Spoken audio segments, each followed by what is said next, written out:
سیاه‌چاله‌ها یکی از اسرارآمیزترین پدیده‌های کیهان هستند، جایی که حتی نور هم توان فرار ندارد.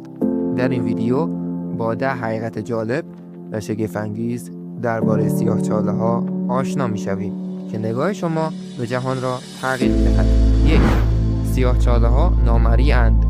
خود سیاه‌چاله دیده نمی‌شود چون نور از آن فرار نمی‌کند. تنها چیزی که می‌بینیم اثرات آن بر محیط اطراف است، مثل ستاره‌ای که در نزدیکی‌اش تکه تکه می‌شود. 2. مرکز کهکشان راه شیری یک سیاه‌چاله دارد. در قلب کهکشان ما یک سیاه‌چاله عظیم به نام کمان A وجود دارد. خوشبختانه فاصله‌اش آنقدر زیاد است که خطری برای زمین ندارد. 3. سیاه‌چاله‌ها از مرگ ستاره‌های بزرگ ساخته می‌شوند.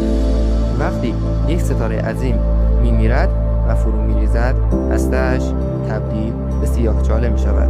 4. زمان در نزدیکی سیاه‌چاله کند می‌شود. گرانش شدید سیاه‌چاله باعث می‌شود زمان برای اجسام نزدیک به آن تندتر بگذرد، چیزی که اینشتین پیش بینی کرده بود. 5. انواع مختلف سیاه‌چاله‌ها، از سیاه‌چاله‌های کوچک ستاره‌ای گرفته تا سیاه‌چاله‌های ابر پرحجم در مرکز کهکشان‌ها. 6. سیاه‌چاله‌ها می‌توانند با هم ترکیب شوند. وقتی دو سیاه‌چاله به هم نزدیک شوند، در نهایت ادغام می‌شوند و امواج گرانش قدرتمندی تولید می‌کنند. 7. افق رویداد، مرز بی بازگشت هر چیزی که از افق رویداد عبور کند دیگر نمی‌تواند برگردد، حتی نور. 8. سیاه‌چاله‌ها می‌توانند ستاره‌ها را نابود کنند.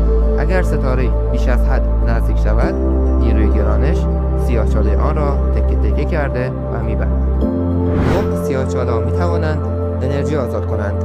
برخی سیاه‌چاله‌ها با بلیدن ماده اطرافشان جت‌های انرژی عظیمی بیرون پرتاب می‌کنند. 10. سیاه‌چاله‌ها بی‌رحم اما قانونمندند.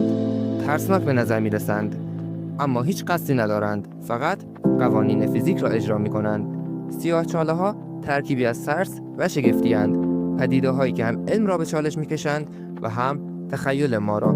اگر این ویدیو برایتان جالب بود، کانال را دنبال کنید تا با رازهای بیشتری از کیهان آشنا شوید.